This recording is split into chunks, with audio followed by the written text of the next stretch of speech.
you can all hear me. It's 5:35 by my time, and we should be starting right about now. You're all welcome to day 2 of a 2025 game plan hosted by the Lagos Business School MMBA7. My name is Emmanuel, and I am your host for today. So a quick rundown. This is a 5-day program designed to equip you with the knowledge, tools, and strategies to succeed in the business world and in life generally. So thank you all for joining in yesterday's session. We're glad to have you all back today as we continue this exciting journey towards preparing for 2025 and even beyond. And also a warm welcome to the new faces joining us today. All right, so our speaker yesterday is Sokaribo Senibo, a startup advisor, kicked things off with an insightful session on starting your business, turning your ideas into reality, and building the entrepreneurial mindset. It was an inspiring session, filled with valuable insights. If you missed it, do not worry.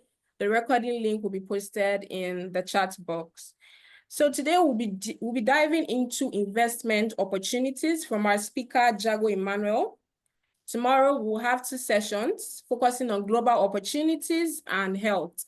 Day 4 will focus on real estate, and day 5 will wrap everything up with communication and negotiation. So let's dive into today's session. I'm excited to introduce Jago Emmanuel.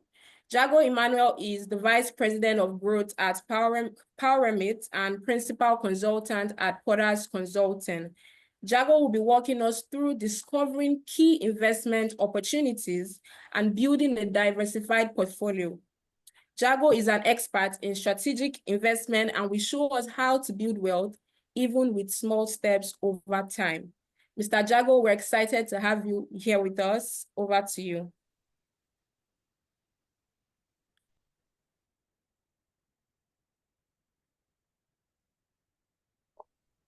Hi, thanks a lot, Efe. It's really great to be here today, this evening. Please, could you just confirm you can hear me, so I'll just move ahead with my presentation today. Yes, we can. We can hear you. All right, great. So the other idea is one of the major things when it comes to, building wealth and then or making a lot of money or building something that is pretty much lasting is that oftentimes we are primarily often focused on, how we are going to make money. And then the next thing is, how exactly we are going to multiply that money. But every single time I talk to young people, and not just young people, every single time I talk to even older people, right, there are always 2 issues I've discovered that every single person has. 9 out of every 10 person I talk to. One, it's that they have not even started considering investment. They don't even have an idea about what building an investment portfolio is all about. And then secondly, some have started investing, but they started on the wrong foot, in the sense that they started by investing using different arms of investment that they are not supposed to invest in, or at the time they are trying to invest in those arms of investment. So I'm trying to say you're asking someone who probably earns a particular amount of money, say 200,000 or say 250,000, and you're asking them, oh, have you started investing? Do you understand investment portfolio and all of that? And they're like, oh, yes, I've started investing, of course. And you're like, okay, what have you really invested in? And they're like, oh, I purchased a piece of land, somewhere in E4 somewhere, or somewhere in the greater, or somewhere, inside the bush somewhere. And, they are pretty much excited for the fact that, oh, and they often tell you, oh, I plan to keep increasing that investment portfolio, to keep buying that land and all of that. And you're like, oh my God, no, this person actually started on the wrong foot. So what I'm trying to do today is to pretty much show you guys how to build an investment portfolio the right way. how to build wealth the right way. So a couple of you have probably seen people that these guys are, they are rich, and not just rich, they are wealthy. And you're asking yourself, how exactly did these people get to this point? What did they do? What did they do right? And how can I get to that point? Now, what I'm going to share with you today is something that I pretty much take almost 3, 4, 5 days to share with people extensively, running into hours. But I'm going to try my possible best to compress some of the best ideas into the time that we have. So what I need you to do for me is to pay attention and then take notes, most importantly. So I'm going to share my screen now, and I'm going to start with my presentation. All right, great. So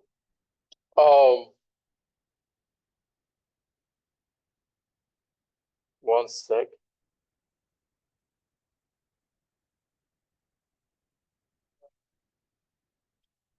All right.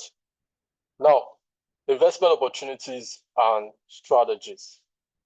Now, in this teaching or in this class, I'm going to show you how to build wealth via investing from scratch, no matter your level of income today.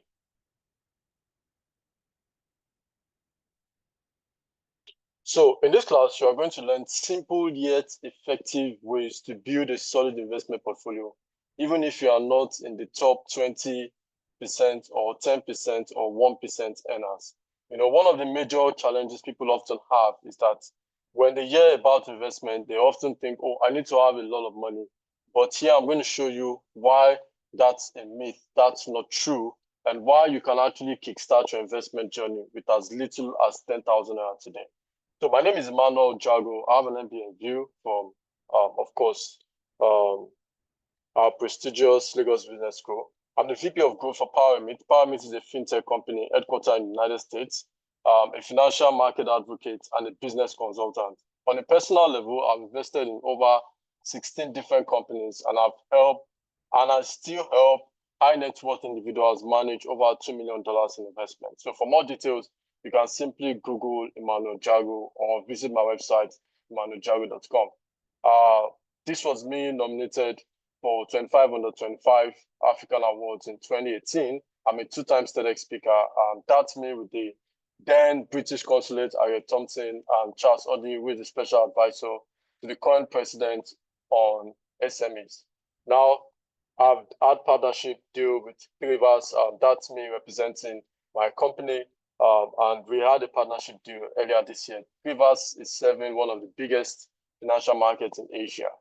And that's all about me. It's important that I pretty much introduce myself so that you know who's talking to you and you know my pedigree. So in the last 50 years, what exactly has happened? It's important that when we are talking about the future, pretty much your future, right? It's always important that we look at what's been happening, because one of the biggest strategies when it comes to investing is not even about being able to know, being intelligent enough to be able to pick companies or to be able to pick industries that you're probably going to invest in. That's not the most important thing. The most important thing has always been being able to find things that are predictable, that are consistent, and don't change. Please, you need to note those things down. One of the best ways to really, really understand investing and to have a profitable investment portfolio is not necessarily to be very, very smart, to try to predict things that are not going to happen or things that are going to be new.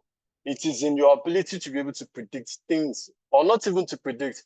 It is in your ability to be able to figure out things that have not changed in the last 100 years, and be able to see how you can keep betting on those things. I remember one time there was an interview they had with Jeff Bezos, and they asked Jeff Bezos, what are the things that he feels are going to change in the next 10 years, and how is Amazon preparing for it? And Jeff Bezos was like, he doesn't really waste his time trying to figure out things that are going to change. He pretty much focuses on things that he knows are not going to change. And there are 2 things he knows that is not going to change as regards Amazon. People will not stop looking for cheap products and people will not stop looking for fast delivery. And if he can make sure Amazon is able to provide those two key things, Amazon will keep thriving. There's another story of when after the financial market crashed in 2008. So there was this guy who is very, very close to Warren Buffett. And he and Warren Buffett, they were driving around Omaha.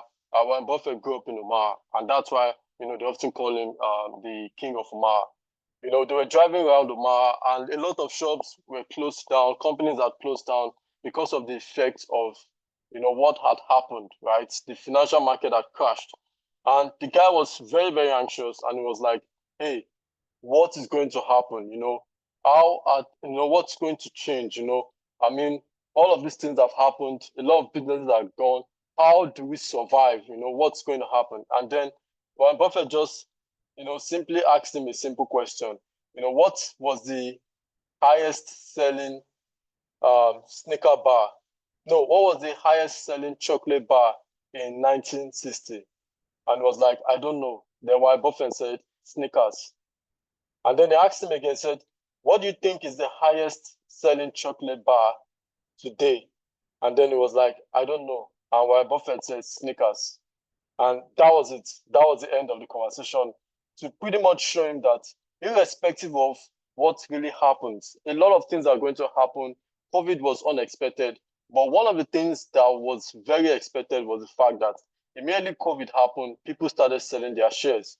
There was anxiety. People started betting against the crude oil. People started betting against airlines because they knew that flights were grounded, and it was very difficult to transport crude oil. And then a couple of things, the behavior of people in times of adversity is often predictable. You cannot predict that adversity is going to happen, but you can predict that how people are going to respond to adversity will never change. People panic when there's adversity. People take risk and often become oblivious of that risk when there's a lot of prosperity. People often do crazy things when they feel like things are going to keep going well. And that's why they'll say good times often create weak men, because weak men, what makes someone a weak man is not necessarily because he or she pretty much wants to be weak, but sometimes the environment that makes him feel like, oh, nothing is ever going to go wrong, there's a very high chance that something is never going to go wrong, often make that person weak. So they lose their guard, and then before you know it, adversity hits, and they are unable to match up with whatever has come to play. So the last 50 years in RARE is always a benchmark for us to know what exactly has happened, and how is what has happened impacting on us today, and how we can use what is impacting on us today to predict what's going to happen in the nearest future. And that's pretty much what I'm going to show you today. So what has happened in the last 50 years? Now, note this.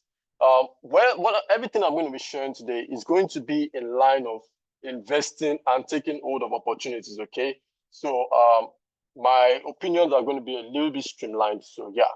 Now, solar energy came to be, okay? Fiber optic cables came to be. Laser technology came to be. ATM came to be, right? E-commerce. We saw the rise of e-commerce in the last 50 years. We saw the rise of cell phone in the last 50 years. And then GPS, of course. And there are a couple of other things that came to be in the last 50 years.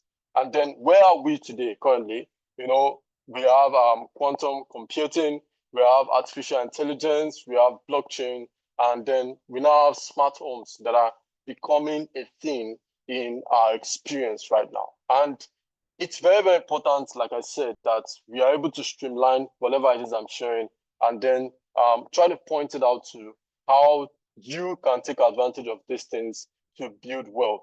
Now, one of the things that is common about the wealthy people of yesterday and we today, what is that one thing? It is that we are all beings of leverage. Some just don't apply it to wealth building. Now, let me tell you something. If you look at the last century, okay, let's take us back to about 120 years from now. or say 2 centuries, 200 years, before now, right? There was a time whereby the people who had the most power were guys who had the strongest army, correct? These were guys who had the strongest armies, and then they kept on moving from one place to another, conquering and then expanding their territories. We had the time of the Vikings, we had the time of the Dutch, we had the time of the Romans, we had the time of the British, right? And then we pretty much had the time even when the Americans had their own experience, right? And you could see over time that as at that point, the strongest armies were the guys, the strongest, the richest economies, the guys who rose the highest and who had the strongest currencies at that time were the guys who had the strongest army and then covered the largest areas, right? And you could see, if you look at all of the narratives around the rise and the fall of empires, from the Dutch to the Roman, from the Roman to the Dutch to the British Empire, you could see that at every point in time when there's a rise in the power of an empire or a particular people, what happens is that their currency becomes more dominant because they are the ones who have the largest economies. They have the largest commerce at that point, and then people trade in their currency. So, and then over time, when there is now a clash between them and another rising power, what happens is that whoever defeats who becomes the new economy, and then their currency rises and then becomes the highest rated currency, and then people begin to exchange in that currency. So there was a time it was British pounds, and now it's the United States dollar. And the United States dollar in the last 50 years has been experiencing a downward spiral, while the Chinese economy has been going back up. It fell before, but now it is going back up. So if you look at most of institutional investors, they would often tell you in the last 10 years, people like Ray Dalio, the CEO of Bridgewater is like the biggest hedge fund in the world. And you would see that most of their portfolios they are placing most of their bets in Asia, China most especially. Why? Because they are predicting that as time goes by, the Chinese empire is going to rise, and then the American empire is going to fall. Because of course, one thing is certain: no world power stays in power forever. Every empire rises and falls. If you check in the last 200 years, it has always been like that. Empires rise and they fall, and then new empires emerge, and then they become the world power for a time being, and then they fall again. So where are we today? Where we are today is that a lot of these things are happening. And if you look at it, like I said before, let me go back to what I was sharing. 200 years, before now, the strongest armies had, the guys with the strongest armies had the highest level of wealth. They became dominant power, and then people basically paid obeisance to them.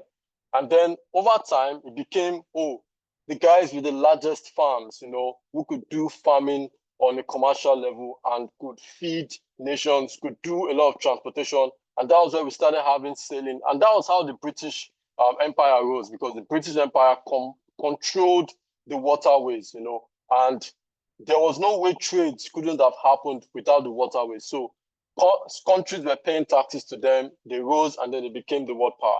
And then over time, power shifted and industries started emerging. We saw the rise of the metallurgy industry, right? We saw the rise of the petroleum industry, crude oil, and then people like Andrew Carnegie and this guy who was one of the richest guys there, who operated in the oil industry. I'm trying to remember his name. Andrew Carnegie, what's that his name? Please, someone remind me of his name in the comment section, okay? So these were guys who rose, as time went by, and they became wealthy because we entered into the industrial, John D. Rockefeller, we entered into the industrial region, right? The industrial time, and these guys build wealth using industries. Now, the next thing is we moved, as time went by, into introduction of technology, and then technology started coming in. And as time went by, industry started emerging on the back of technologies, and today we are now in IT, right? So if you look at some of the top rated companies in the world, right, that have made the most money and have done the world the most good, right? These are pretty much guys who have played in the IT space. Go and look at some of the top companies in the world today. These are guys who are using IT to influence the world and to sell their products and services. Now, having said that, one of the major things you would recognize when it comes to the people who have also made a lot of money, riding the wave of all of this rise and fall of empires and establishments, is that they know how to leverage. They know how to leverage on. Sorry, 1 second. They know how to leverage on what others have built to make their own money. They know how to leverage on what others have built to make their own money. And that has always been the predominant. That has always been the predominant. Please confirm you can still see my screen. Okay. Yes, we can see. 1 second. Okay, cool. Yes, we can. All right, great. Okay, so now we are all beings of leverage. Some don't just apply to wealth building. So you must understand that not all poor people are lazy, not all rich people are hardworking, but all wealthy people are smart and understand the place of leverage. Wealth creation and wealth building is leverage. I like to use wealth building because you pretty much cannot necessarily create wealth. You can only build it. Now, what exactly is leverage? Leverage is legally and morally taking advantage of what other people built for mutual benefits. That is, they win and you win. So let's bring this thing into context. Now, put this down. The farther you are from direct labor, the more money you tend to make. I think there's a typo here. So it's supposed to be the farther you are. So forgive my typo. So the farther you are from direct labor, the more money you tend to make. Now, let me use this example. If you find a land seller is definitely going to make less money than a cocoa farmer, a commercial cocoa farmer. A commercial cocoa farmer is going to make less money than a commercial cocoa exporter. A commercial cocoa exporter is going to make less money than someone who is in the chocolate business, someone who buys cocoa in mass and then uses it to create chocolate. Because if you know today, if you want to get one of the best experience in terms of chocolate, you cannot get anything less than 1,000 naira, right?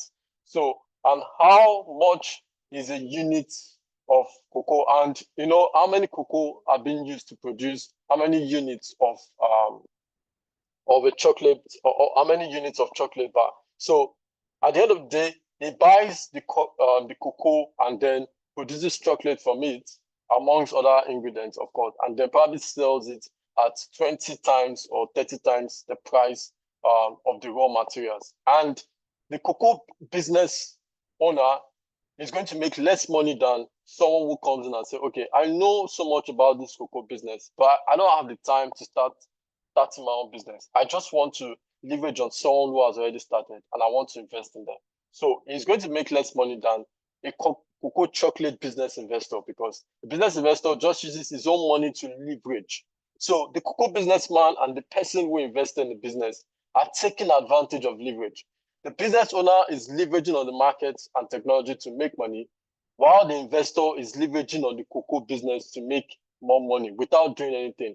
His money simply does all the work. Now, let me give you another example. Mark Zuckerberg and two other people own approximately 21% of Facebook, while several millions of individuals and companies own about 79%.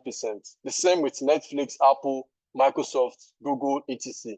Now, one would have thought that Mark Zuckerberg owns maybe 60% of Facebook or what have you. No, he probably just owns, say, 18 or 13, right?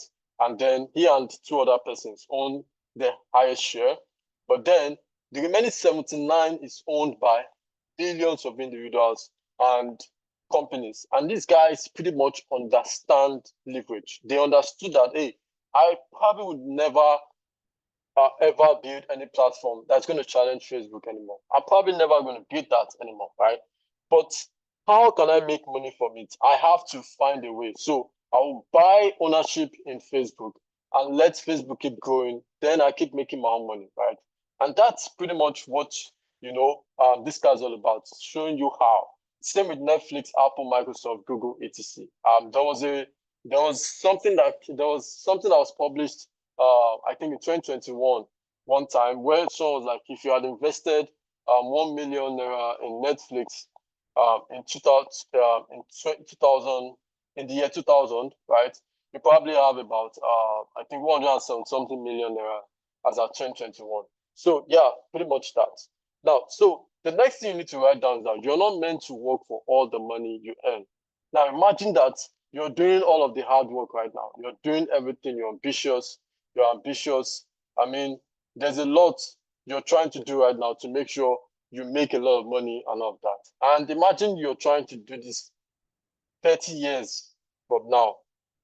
You can't. You cannot put in this level of energy you have. The most important thing right now, the most important asset you have right now, which is your time and your energy and your mental agility, is now. So you have to find a way to make sure that this is you, such that as time goes by, a percentage of your money is being made by the leverage that you have on other businesses and other spaces. And over time, that percentage keeps growing such that you do not necessarily now have to work for a particular lifestyle anymore. Now, another example here is Nigerian billionaire Femi Otedola.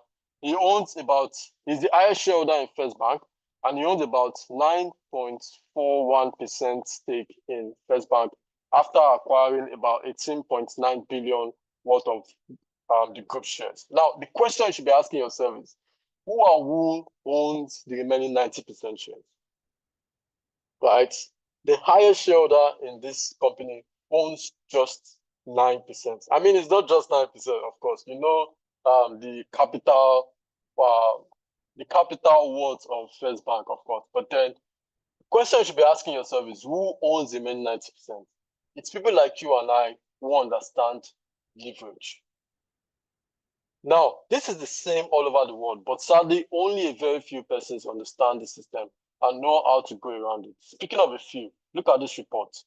Now, there was a report by Inequality. Inequality is one of the most referenced and one of the highest authority when it comes to investing and then the market. And they said the richest 1% own a greater share of the stock markets than ever before. And here's the context. They said the rich now owns a record share of stocks on January 10, noting that the top 10% owned about 93% of the US household stock market wealth. The top 10% owns about 93%. Now, what does this mean? It means that in a room of 100 persons, right, there's 100 million naira, right? And only 10 persons have accumulated 93 million naira. So the remaining 90 persons, right? The remaining 93 million naira, the remaining 90 persons in that particular room owns just 7 million. So put that in context. That's really helping you to put that in context. A room of 100 persons. And that's pretty much what's happening.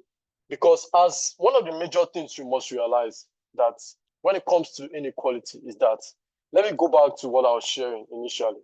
It is that as empires begin to rise, right, and as economies begin to rise, because their currencies often become the most renowned and the strongest currencies at that time, because a particular empire whose currency was dominant had to fall. And then this one now rose up, and then the currency became dominant. It's that as time goes by and people begin to see that currency becomes much more dominant, they begin to bet on that particular economy. And that's pretty much what happened to the United States. They begin to bet on that economy, that this economy is going to keep growing. They begin to borrow money to even bet more that this economy is going to keep growing. And as time goes by, because of the more money, more investment, the more debts, the more trust people have on that particular economy and the currency keeps gaining strength, the economy keeps gaining strength. And what happens that it often creates a disparity. As the economy keeps growing in strength, the disparity between the rich and the have-nots begins to increase. So you begin to find a large level of inequality between people who are rich and the people who are not rich. And then over time, what often happens is that it creates a bubble, and then there's usually a revolution at the end of the day. It's either that revolution becomes a diplomatic one or it leads to a civil war or whatsoever. But that has always been the case. As time goes by, every economy that gains strength often find an experience whereby the difference, this distance between the haves and the have-nots begins to widen, and we have more people who do not have compared to people who have. But what you can do being in this class today is that you have to understand that you have, whatever it is, being among the have-nots is only going to make you at best someone who protests, a protester or an activist. You don't want to be an activist. You want to be rich. You want to be a wealthy person. Even if you're going to be an activist, you want to be a wealthy activist, that they won't lock up in a cell and you don't have money for bail and all of that. And they have to do GoFundMe for you. So you have to understand that this is how the world works. There's nothing you can do about it. You have to learn to know how to leverage on what's happening. So what exactly is the purpose of investing? Now, there are three phases of every single human life. Now, there's usually a phase between 0 to 20, right? Which is our learning phase. At this phase, you're expected to start learning. You're expected to understand what's happening, how the world works. You're expected to start going to school, get some certifications, use that certification to start exchanging for money, establish relationship, understand how the markets work, and how exactly you can play in that market. Now, there's now a new space, a new age range. The new phase or the next phase is now the phase between 20 to 25 or 30, because we all know in Nigeria, an average graduate is graduating at 25, right? And then that phase between 20 to 25 to 30, you are now expected to start using that knowledge you have gained to exchange for money, to exchange for some sort of economic viability, so that you yourself can afford a lifestyle, and to an extent you can have something to dream, aspire to, and be able to fund that dream that you have. And over time, from 30 to 35, from 30, ideally from 25, or even less than that, way less than that, you're expected to start taking a percentage of the money you are getting from exchanging what you do, your talents, your skills, your expertise, to take advantage of what's happening in the world, to take advantage of economies, to take advantage of other people's businesses, so that while you're working and making money and making more money, right, you are taking leverage in other people's businesses. And then as time goes by, the return on those businesses, the reward on those businesses is automated such a way that you know that a part of your lifestyle, or even 100% of your lifestyle, is now funded by those returns that you are making. And from those returns, you can fund a lifestyle. And at that point, you are not necessarily working because you have to work. You're not necessarily working because you need to keep the lights on.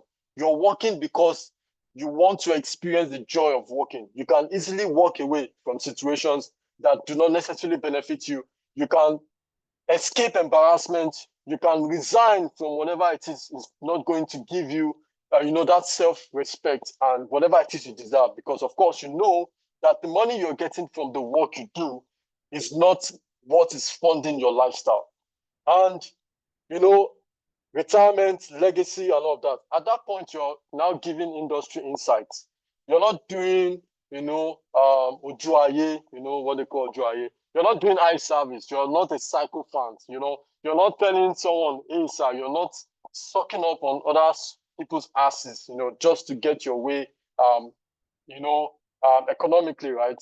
Because you have done what you need to do. So the next question you need to ask yourself is, where exactly are you in this chart? What's your age? And what are you doing right now? Do you think that if we were to audit your life, and if we were to audit your finances, and if we were to audit where your money is going, do you think that you have started making the second step, which is leveraging and taking money aside to leverage on what other people have done? So that's the honest question you need to ask yourself. So let's define investing. Investing or investment is simply buying ownership in other people's time, energy, businesses, and asset classes in exchange for potential lifetime returns. Okay, that's what investing is all about. You are buying ownership, and I'm going to get there. I'm going to get to that word. The key word here is buying ownership. I don't know if I'll have the time, but I need to explain this now. Let me tell you, how many of you use some apps?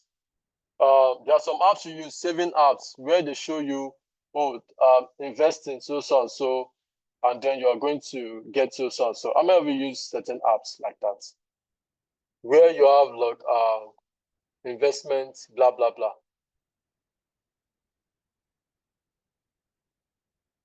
Okay, cool. Some of you see, awesome, Mohammed, I see you, and all that. So some of you see, they will tell you, oh, put your money here. At the end of the day, you are going to get so and so amount of money, right? If you put your money here, at the end of the year, you're going to get this. And most of the times, they often call it investment. Now, that is not an investment. That is not an investment. That is a contract. That's a financial contract, okay? In the financial market, they call it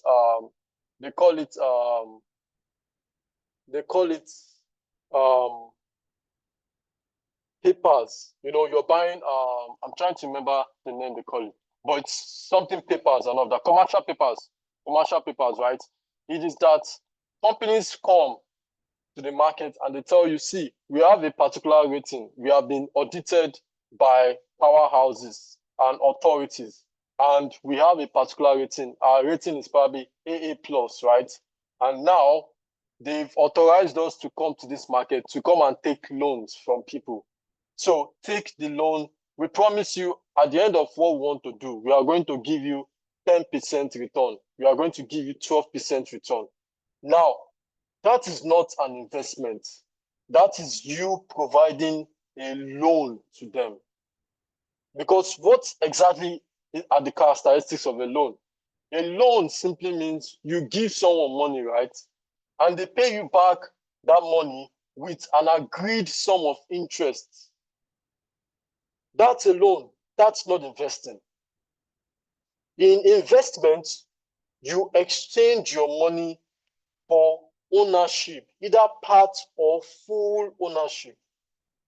That's why they often say, come and buy our shares, come and buy stocks, and whatever it is. It is because when you invest, there is an exchange being done, and you own a part of the company for life. It's not something that at the end of the day, they will now tell you, oh, it has ended, right?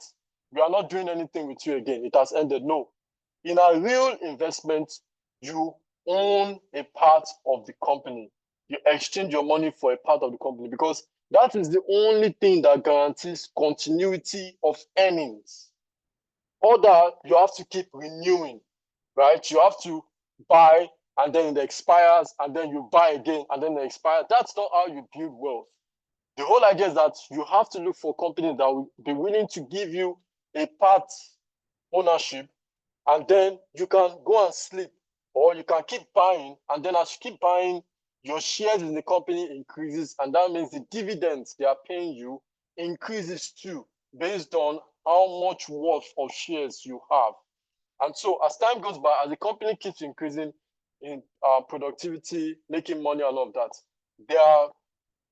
their stock price increases and the dividends they pay you increases. And these are the things that you can pass on to others.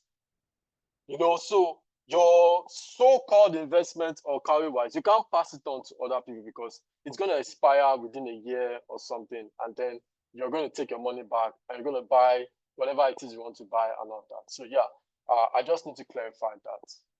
Are we learning anything? If you're learning anything, please put in chat. All right. So investment is simply buying ownership, like I said. Okay. I'm coming now.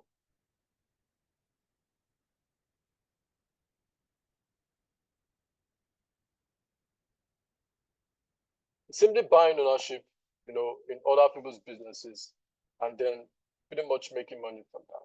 Now, another thing I need to share is the level of finances. Now, I've talked about where the last 50 years in rare, right?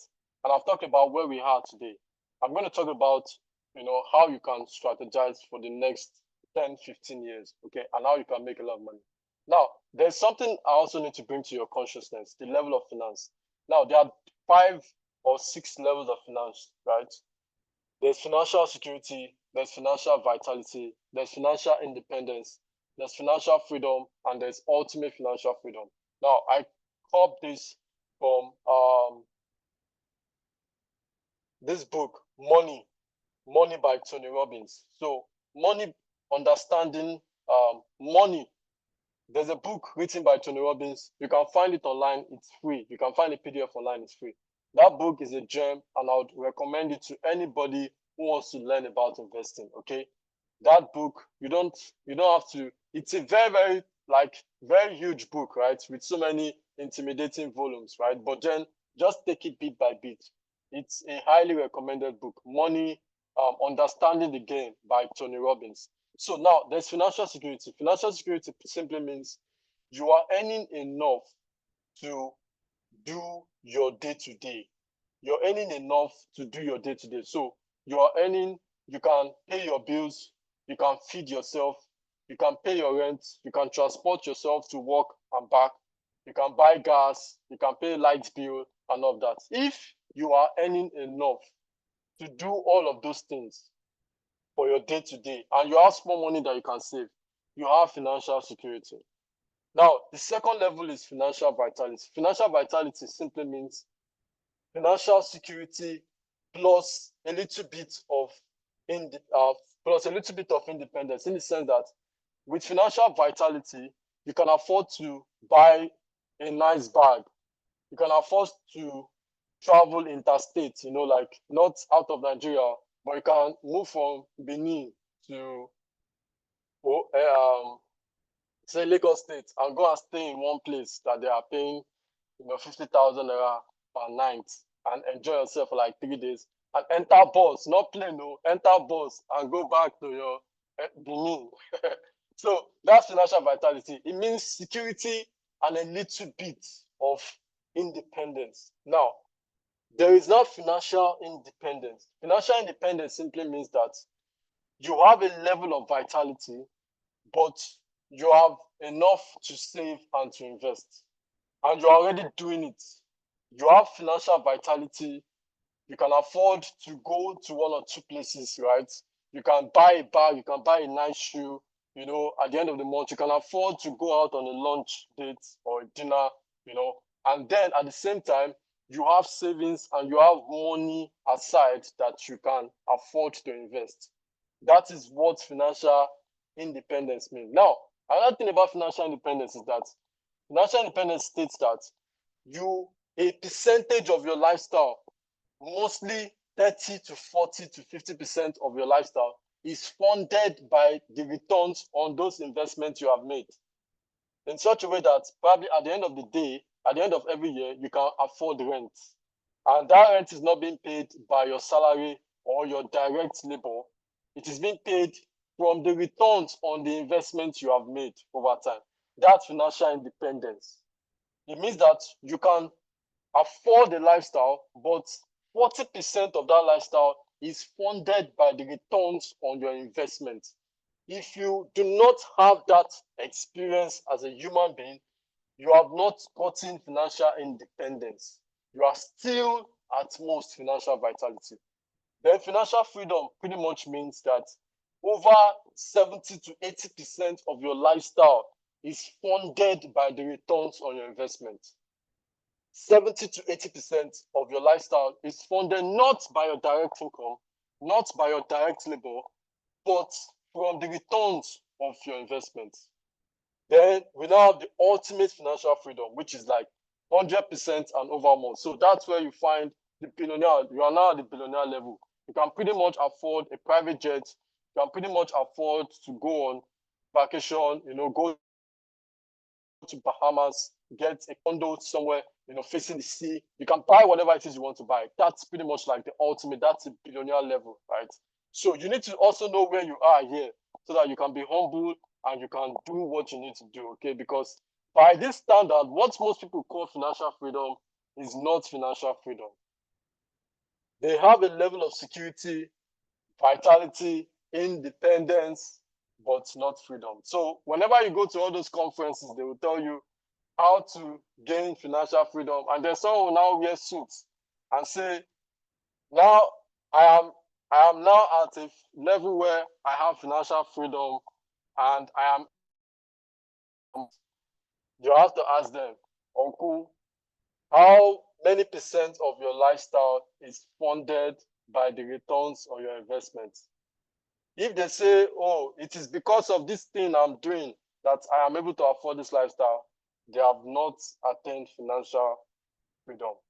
They are still at either financial vitality or a level of independence, okay? But not freedom.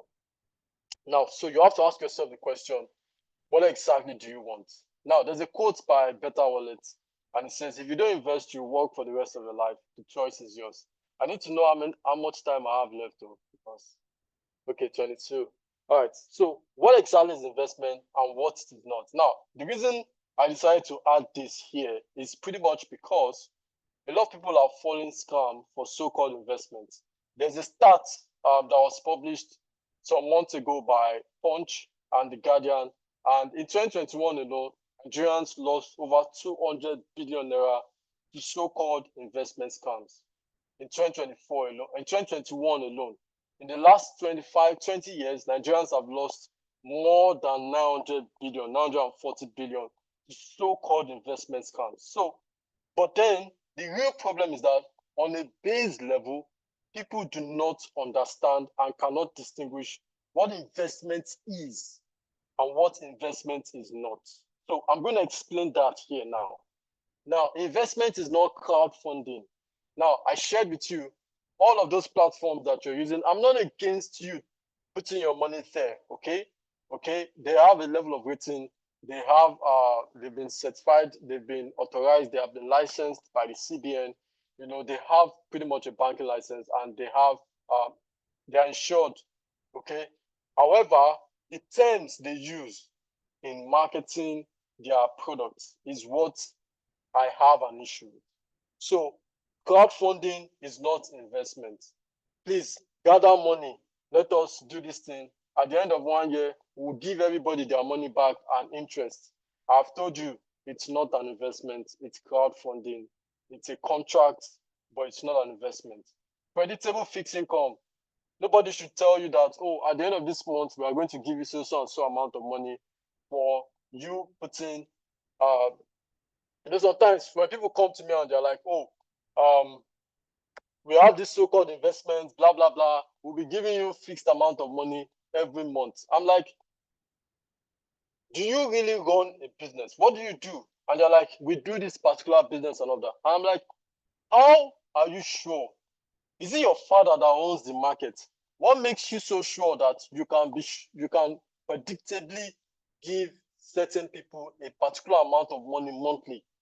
And that was the problem of a lot of people who fell for Ponzi schemes in between 2020 and 2021, when there was a height of it. I often told my friends, hey, how are you sure? There's nobody in this world that can be so sure about a predictable income. How many of us run businesses here? I know a lot of people run businesses here. Do you make a predictable amount of money every month? If your answer is no, then you should not in any way go and put your money somewhere where they tell you that they are going to be giving predictable amount. Some of you have probably have invested in maybe MTN or other companies and all that, when they are giving your shares for the quarter, do they give you a fixed amount of money? They don't give you. It's based on how much they make, how much they lose. There are times they don't even give you, they don't even pay you dividends at all because probably they did not make enough money or they wanted to use the money to pretty much expand their business. Now, the third thing is investment is not trading, it's not speculation. So a lot of people probably lost money in crypto, blah, blah, blah, because they invested in crypto like gamblers. Okay, they were speculating. Someone told them, buy this coin, it's going to go 300%. That's this thing. What is the utility of that coin? What's backing it up? You don't know. You just put your money there, and then you now come out, and then you now say crypto is a scam. No, you are the one who is not wise. You did not do your due diligence. You don't even understand that what you have done is not even an investment. It is you gambling. It is pretty much you gambling. So even government bonds vary from year on year. Last year, government bond was not promising what it is promising this year. Next year, depending on the level of inflation, they will not promise you the same amount of return they will promise you this year. Okay? So you have to understand that and put that in perspective. Okay? Investment is buying ownership in other people's businesses. 2, productive ownership. That is, this ownership that you have, they ought to have been doing something. And then 3, real world compounding of ownership. That is, they are compounding, they are expanding. The product or the service has a real world demand, and you can see pretty much the chain of value, how this company is going to grow in terms of the market demands and all of that. Okay, very important. So until there's an exchange of ownership, the investment process is not what's complete. Now, an investment growth follows productive assets, not speculative, just like I said. Now, how do you get started? 1, put things in perspective. What's your financial goal? Okay, what's your financial goal? Do you want to be a billionaire, or you pretty much just want to, do what have you, right? What's your financial goals? How old are you now?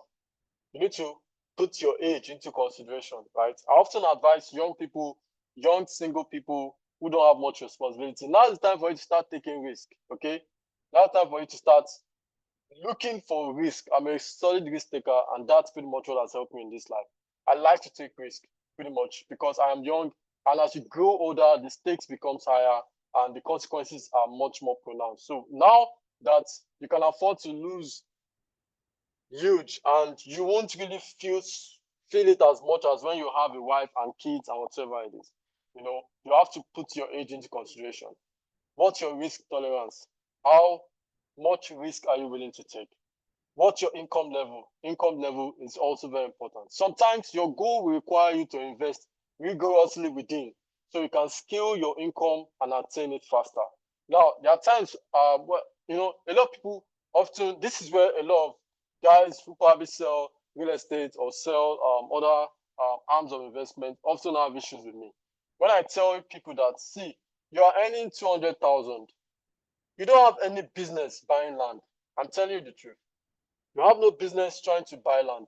You should be trying to get that your income from 200K to a million naira at least in a month. And how to achieve that is not from you taking money outside of yourself. It is you have to find a way to invest that money back into yourself, improve your capacity to earn, find a way to provide more value to the market, and then earn more. So when you earn more, then you can buy the land you want to buy within a shorter time frame. But then you're doing 200K, you don't even have like an idea of how you pretty much want to scale that income. Are you already buying assets that will not give you returns until the next 10 years or maybe 15 years? And you already know that the way real estate works is location. It's pretty much location. It's not about the land. It's about where you are buying it. And how much land? Let me not talk too much. So that my guys here don't attack me. But I'm not against you buying land. I am saying sometimes your goal, if your goal is to make sure between now and the next 365 days, you are earning 5 times what you earn right now, you should not so much invest in things that are outside of you. You should pretty much invest in things that will contribute to you becoming much more better, much more powerful, and then you can renegotiate your value in the marketplace, earn more, and then get external assets faster in choice location, in good quantity, and then, pretty much like that. So, yeah. So decide on what type of portfolio you want to build and what percentage of what goes into what. So, a real investment portfolio, okay, so some people like stocks more, some people like T-bills, some people like real estate, some people like crypto, some people like cash, some people like gold or Bitcoin or the rest. So a real investment portfolio, a balanced investment portfolio has almost everything. A balanced investment portfolio does not just have only real estate or has only crypto or has only cash or has only stocks or T-bills or what have you. A balanced investment portfolio has almost everything, including cash. A lot of people don't even know that cash is an investment. I often tell people between 5 years, within every 5 years, something always happens. Something always happens that will make you understand or very, very grateful for having money stored somewhere. Someone's mic is on. Okay, between 1 to 5 years, 1 to every 5 years, something always happens that will make you understand the importance of having money that is not doing anything. Something always happens.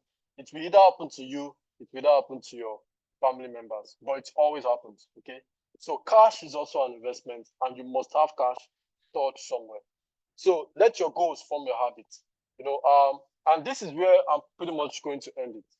So there's this wonderful quote by Warren Buffett, and that's where I'm going to stop. Destroy the myth of having a so-called investment capital. So Warren Buffett said, buy stocks like you buy your groceries, not like you buy your perfume. How often do you buy perfume? Maybe once in 4 months, right? Depending on how many perfumes you have or you use. Now, when you want to invest, you don't invest like you're buying perfumes. You invest like you're buying groceries. You invest like every single time money comes into your hand, a certain percentage of that money must go into your investment portfolio. And depending on what's in your investment portfolio, whether it's stocks, whether it's crypto or what have you, a certain percentage of that money must go into your investment portfolio. And it doesn't matter how much. The most important thing when it comes to investing and building investment portfolio and building wealth is not about the money. It's not about the capital. How many of you have seen people who started businesses with a huge amount of money and the business still failed? It's not about starting the business. It's about being a business person, being someone who can run a business. That's the most important thing. In investing, it's about the habits that you build. If you save 100 naira for every 1,000 naira that comes into your hand, you will save 1,000 naira for every 10,000 naira that comes into your hand.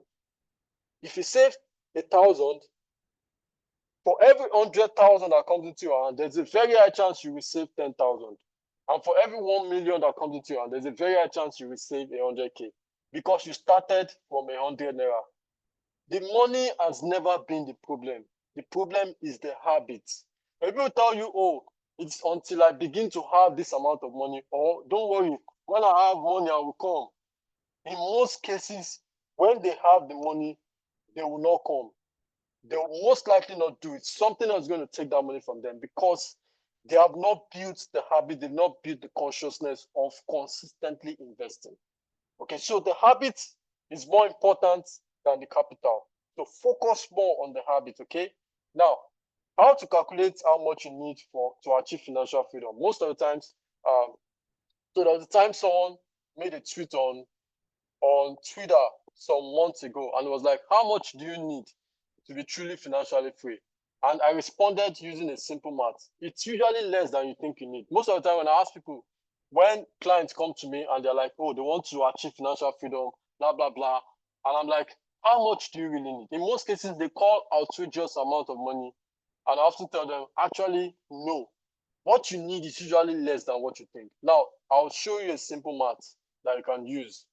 Now, you need to calculate how much you spend yearly and multiply it by 25. Now, let's say, for instance, all your expenses on a month-on-month basis are cumulatively turns into 10 million yearly. Let's assume that's how much you spend yearly. To calculate, I'm not saying you will have, because there was a time someone went to go and comment that, how am I going to get the 250 million? And I'm like, what do you mean? So this is you calculating. I'm not saying you already have it. So you calculate how much you spend yearly and then multiply it by 25. So let's assume here that you spend 10 million yearly. Calculate it by, times it by 25, you have 250 million. Now, if you put it in a mutual fund, if you have 250 million in a mutual fund, like I said, it doesn't have to be 250 million at once. You can build a portfolio over time of 250 million. And let me tell you, it's very, very easy if you consistently keep putting money aside and you understand how compounding works and you leverage on compounding. So now, an average mutual fund is probably going to give you 10% annually. 10% of 250 million naira is 25 million naira on a year-on-year basis.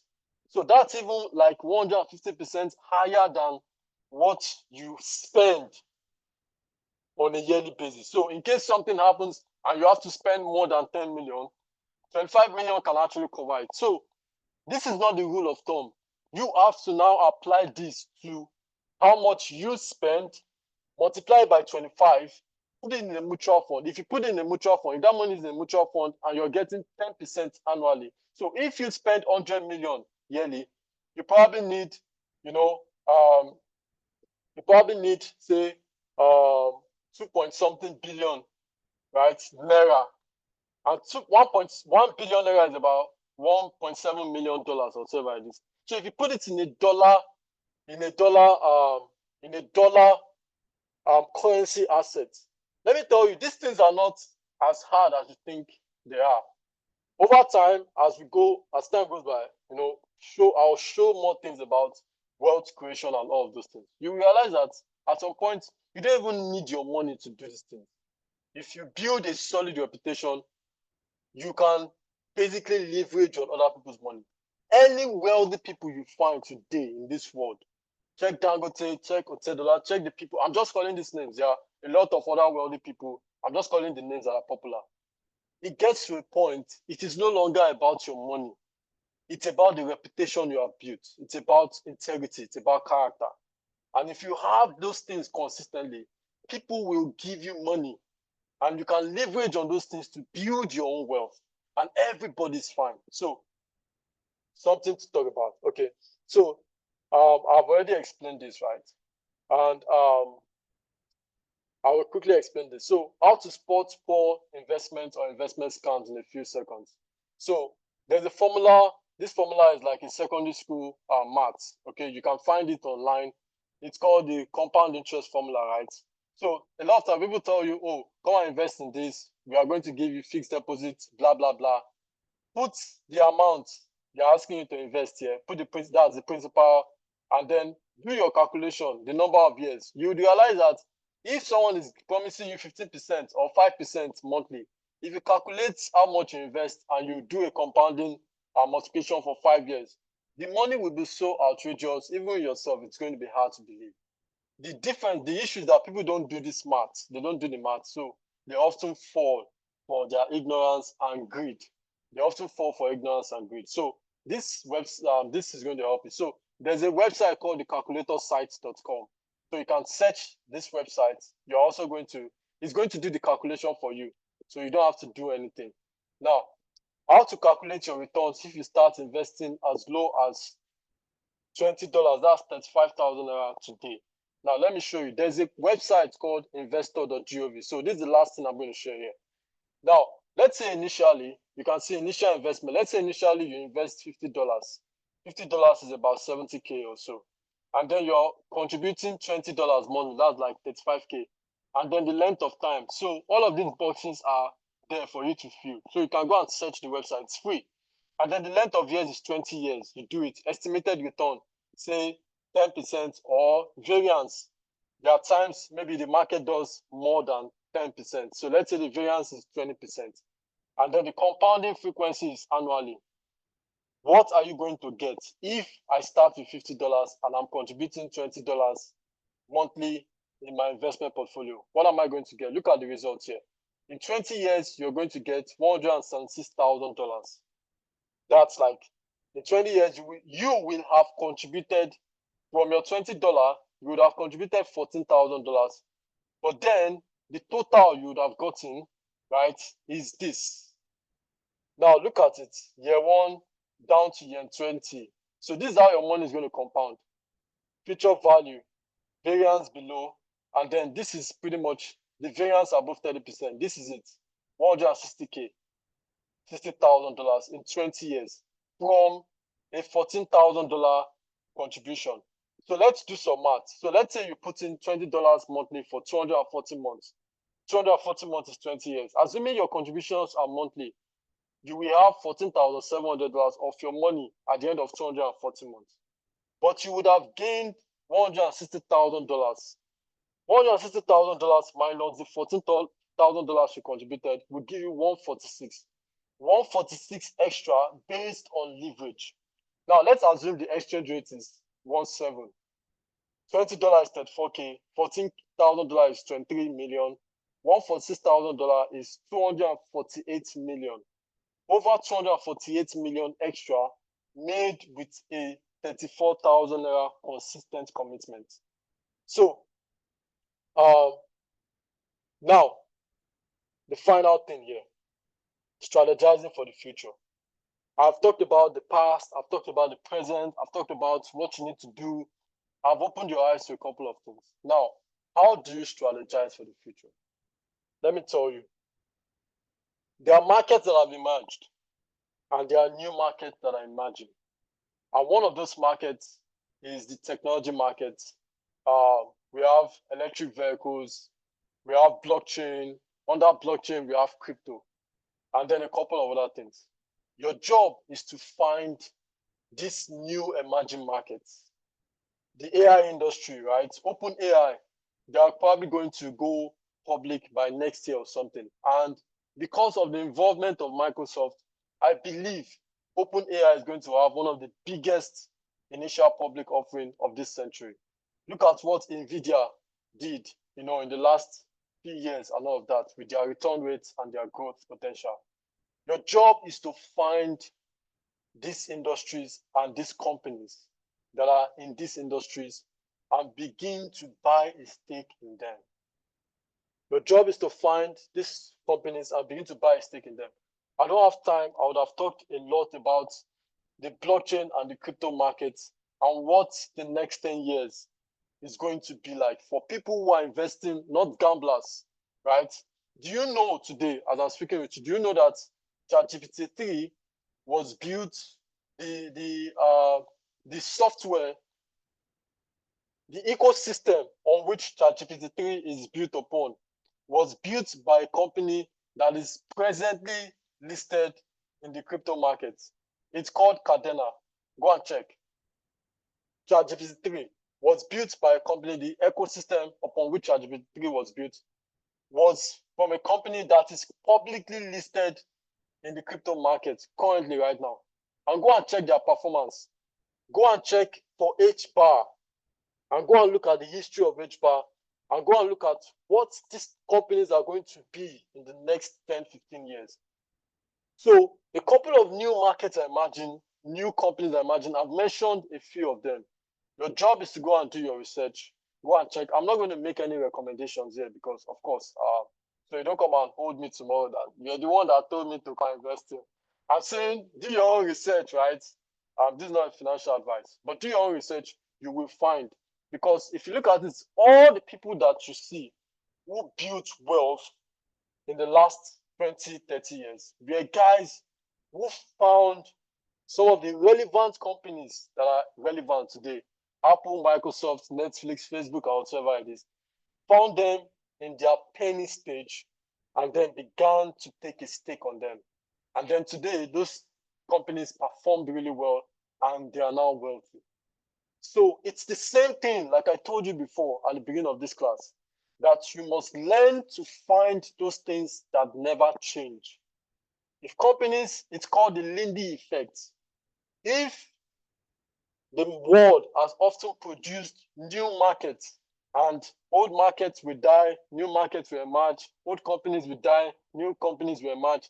If it has always been like that, there's a very high chance it will always be like that. The Lindy effect states that if something has existed for a particular amount of years, there's a very high chance that it will exist for that same amount of years moving further. If it has existed for 100 years, it will exist for another 100 years. If it has existed for 50 years, there's a very high chance to exist for another 50 years. And bet on the things that don't change. These are the things that don't change. Humans will always come up with new innovative ideas. New markets are going to emerge. New technologies are going to come. These things will never change. Your job is to find the emerging markets, what people are building there, find these companies that are publicly listed and begin to buy a share in them. I guess I'll end it here.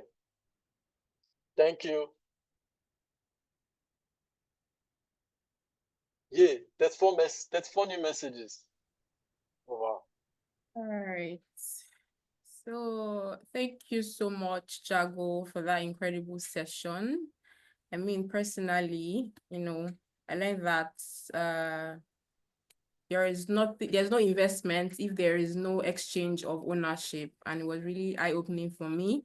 Also that, building the habits for investment is really key, and investment as a whole. So we'll now open the floor for questions, and if you have any, please feel free to either type them in the chat box or unmute so that Mr. Jago would address them.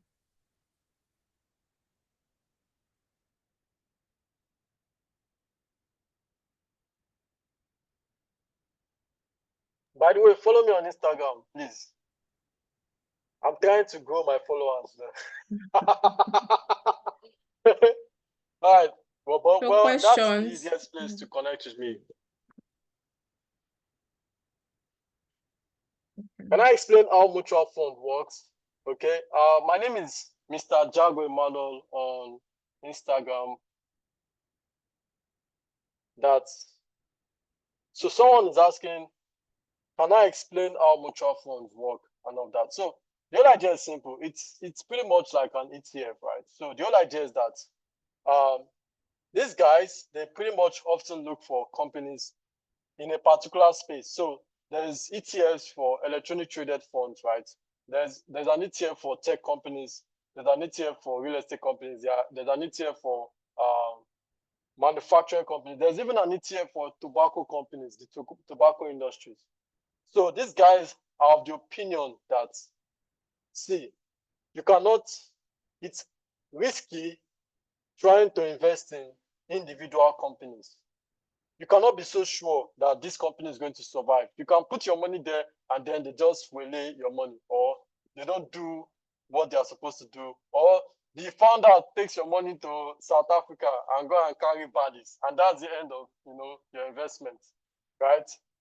They feel like, because no one has been able to easily. So when you look at even what they call these guys, not angel investors, these guys who invest, I'm trying to remember their name. So these guys take money, right? They take money from a large number of people and then they begin to invest. When you look at it, they often invest in like 100 companies or 20 companies at the same time. And then hedge funds, right? Not just hedge funds. I'm trying to remember the name they call them. Venture capitalists, right? So they take money from HNIs and then they look for solid companies, right? And then they can take 100 million naira and invest in like 10 companies. they know that there's a very high chance that out of those 10 companies, like 8 is going to fail. 1 is going to struggle to be profitable, but 1 is going to make them 500 million. So even with a level of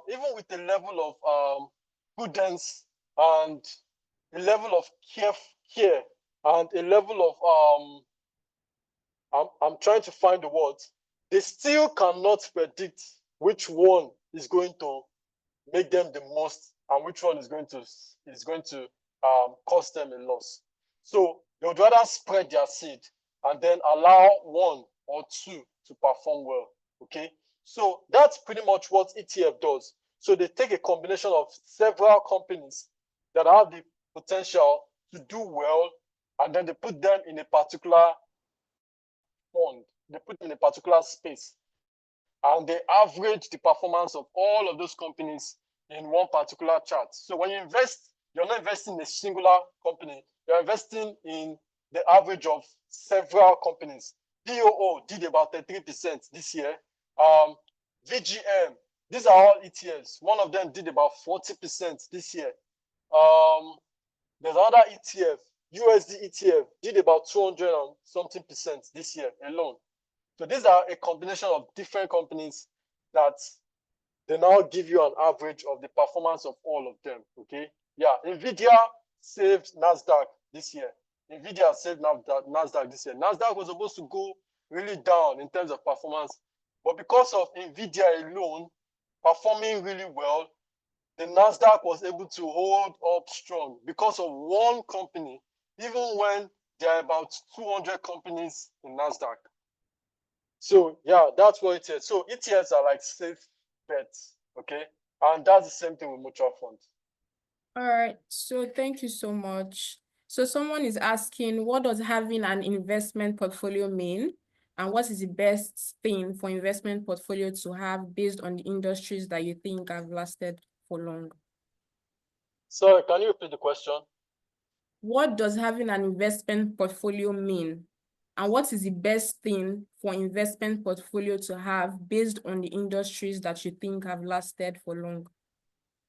Okay, having an investment portfolio simply means that you take your money and then you say, okay, I want to have 40% crypto. I want to have 30% stocks. I want to have 30% real estate, right? And I want to have 3% cash. So when I have, so let's say at the end of the month, I'm able to get 50,000 naira that I want to invest. That's my investment money. 20,000 we go into stocks. 10,000 we go into maybe bonds. The remaining 30K, I'll convert it to USD, okay, and then put it in fixed USD savings deposit. Now that's an investment portfolio. Do you understand? So the average return on all the elements in that portfolio now makes up the return you're getting at the end of the year. Do you understand? At the end of the year. So that's what making an investment portfolio is all about. And please, the second question, I didn't quite get it. Okay, so he says, what is the best thing for investment portfolio to have based on the industries that you think have lasted for long? I mean, tech never fails. Tech is going to be the major dominant industry in the next few years coming.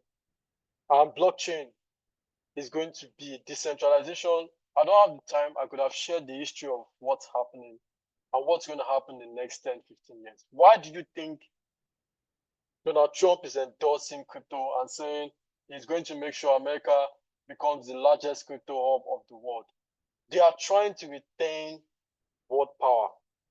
And one of the ways industries are going to retain world powers is that they have to take hold of new technologies that are coming and find a way to adopt it and find a way to make sure they are controlling. So the tech space is going to be predominant, right? And you have to ask yourself, what's going to happen? So for example, now, in the next 30 years, are we still going to be using petrol-powered cars. I'm not talking about Nigeria, but it can happen that we are still using petrol-powered cars in Nigeria. But is the world still going to be using petrol-powered cars? If the answer is no, what cars are we going to be using? Electric cars, right?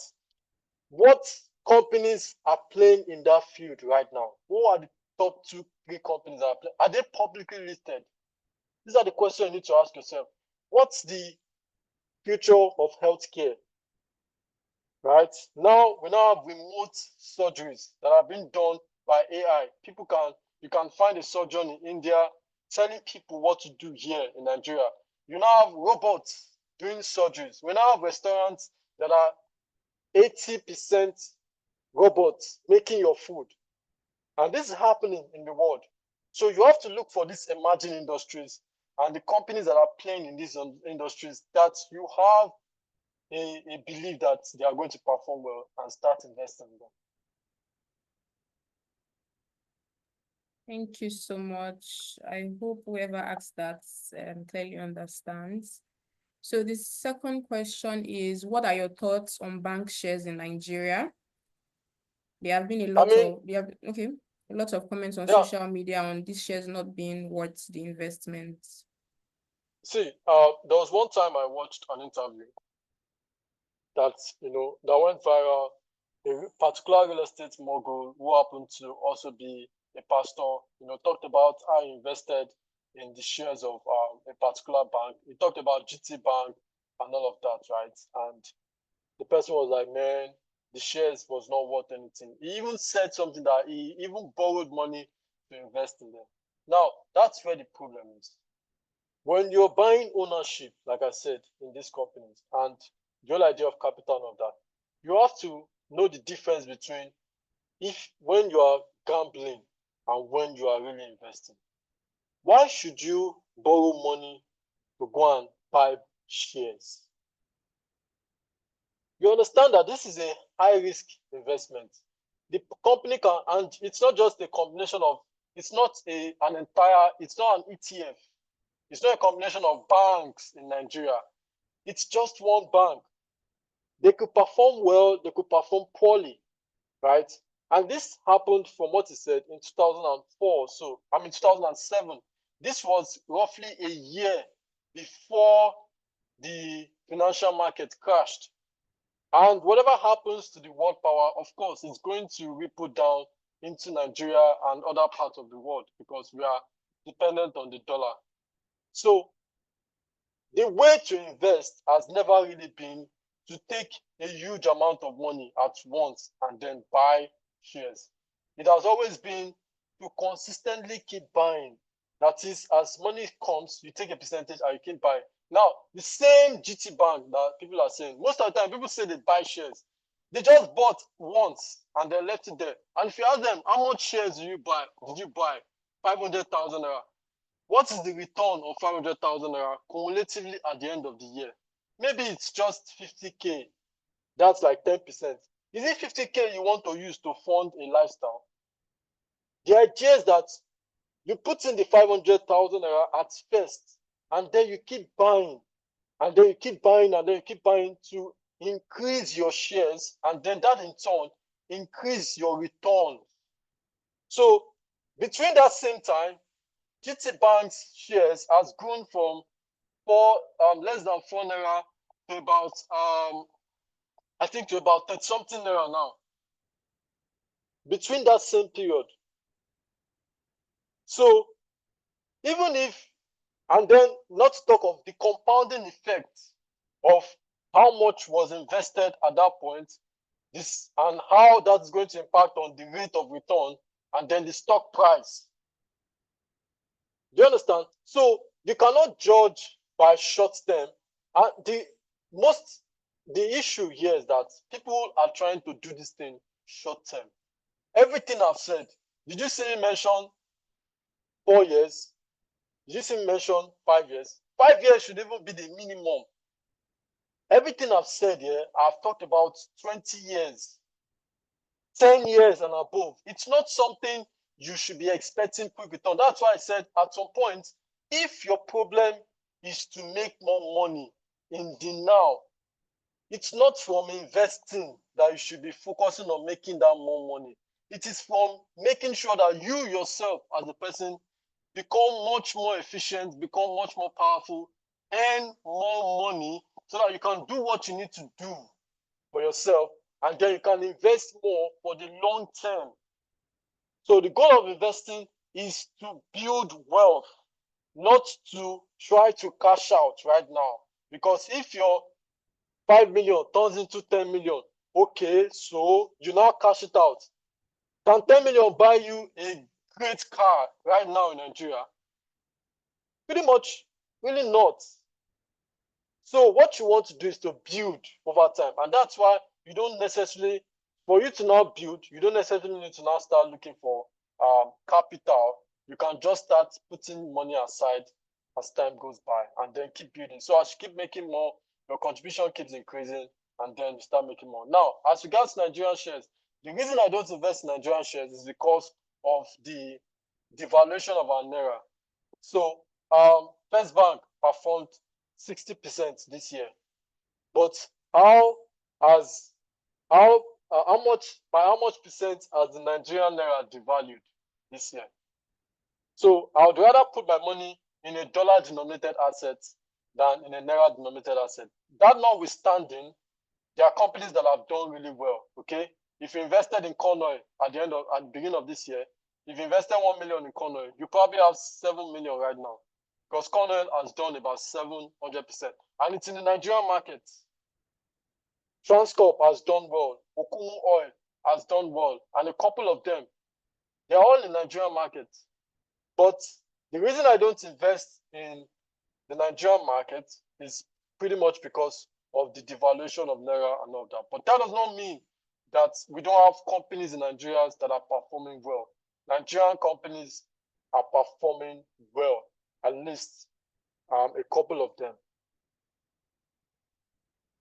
All right. So the next question. Hi, Emmanuel. Please, what's the difference between mutual funds and bonds? Mutual funds and bonds. Okay. Yeah. So bonds are mostly being insured by government agencies, by the government. Okay.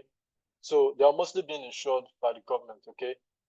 It's in the sense that it is backed by the full faith of the federal government. So if you buy government bonds today, you could see, if you check platforms like I Invest and all of that, you see government bonds that are giving you 20% return at the end of the year and all of that. It is backed by so this government wants to do projects and then they need money, right? They need money from the public. So they ask you, they issue you bonds. So, they say, my word is my bond, right?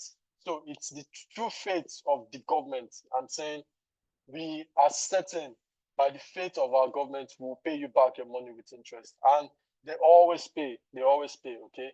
And another way, one of the reasons government also issue bonds is that when there's too much money in the economy, let's say there's too much money and there's so much inflation, and they want to curb excess cash in the economy, they will offer bonds.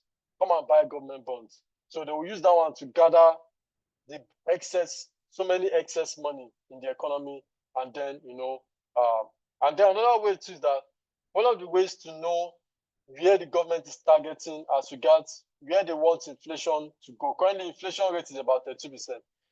They are targeting 20%. So if you look at the rates they are promising for government bonds, if they are promising 20%, that means they want inflation rates to come down to 20%. If it comes back to 20%, you will see bonds will go back to like 10% or 15%. Because anytime you see the percent the market is trying to get, the government are trying to give to you per annum, it's often a measure of where they want inflation to be. Now, another thing, for mutual fund, it's pretty much that, we are going to get a combination. Let's get contributions from people, and then we are going to invest your money for you. So we invest the money in low risk assets, and then we give you returns. So that's pretty much it. So organizations, private firms can run mutual funds, okay? But bonds are mostly government? I hope I've been able to answer that question. Yes, I believe so. So, thank you all for the great questions coming in, but unfortunately, due to time constraints, we won't be able to take all of them. I think we'll take just two more, and then that will be it. You can reach out to Mr. Jago on his social media platforms. I'm sure he'll be happy to respond to all of your questions.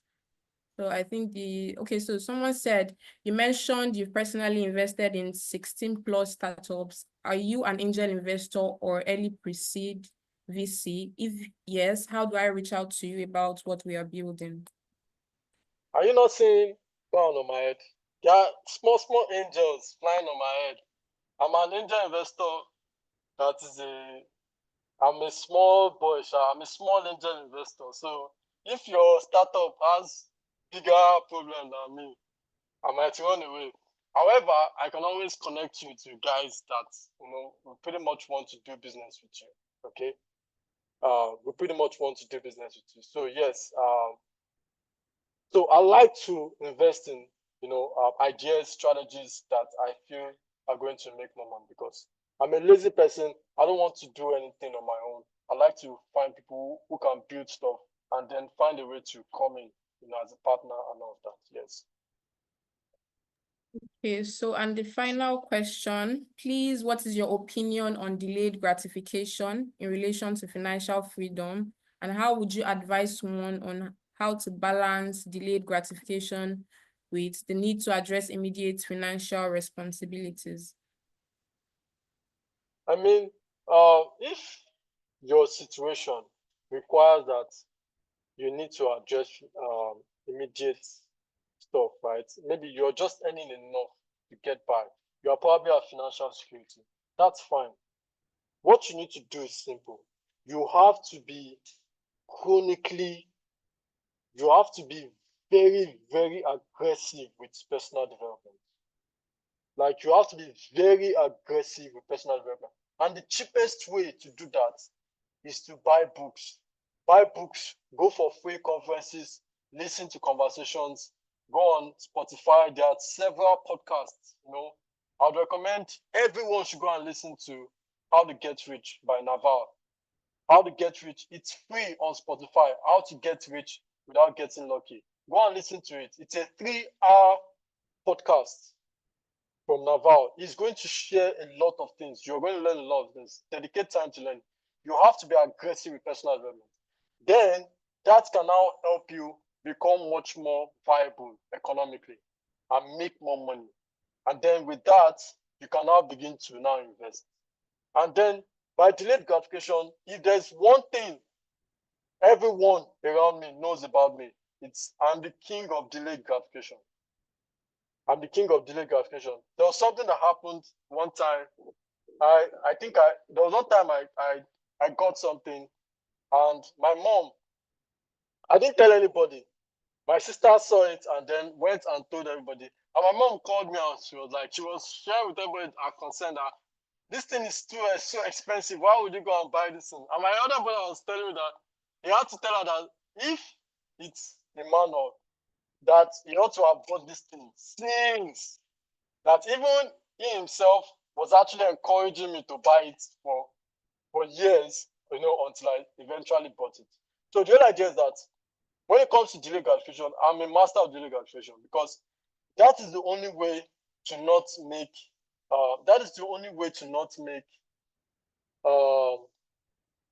financial decisions, mistakes, right?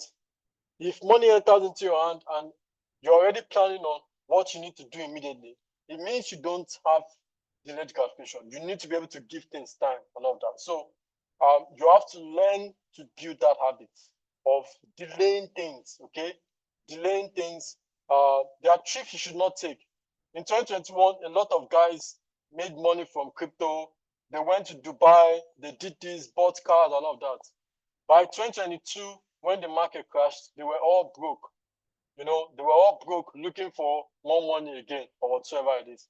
But if they are delayed, understanding that market runs in circles, right? No matter how the market goes up, it will always come back down. They would have known best not to buy some of those things and not to spend the way they spent. So, like I said, the weakness of humans often come from the fact that they think that things will always remain the same. But that has never been true. Abundance never lasts. Scarcity never lasts. Thank you so much. I hope everybody got that. Abundance never lasts and scarcity never lasts. So would like to know if you have any final thoughts or key takeaways that you'd like to leave the audience with before we leave. Okay, like I said before, I'll just repeat it. Bet on things that don't change. Okay? Every single time you need to find what to do. Always bet on things that don't change. That's the only way you can get predictability. Bet on things that don't change. Time will change, market will change, technologies will emerge, but human behavior, how humans respond to adversities and everything never change. Okay. All right. So thank you everyone for joining in for today's session. A very big thank you to Mr. Jago Emmanuel for sharing his expertise with us. I also like to remind you all that we have 2 sessions tomorrow, one in global opportunities and the other in health at 5:30, same time, same place. So please be prepared for another round of engaging and insightful content. Thank you so much, Mr. Jago, once again, and thank you everyone for being here. See you tomorrow. All right, thank you. Good night.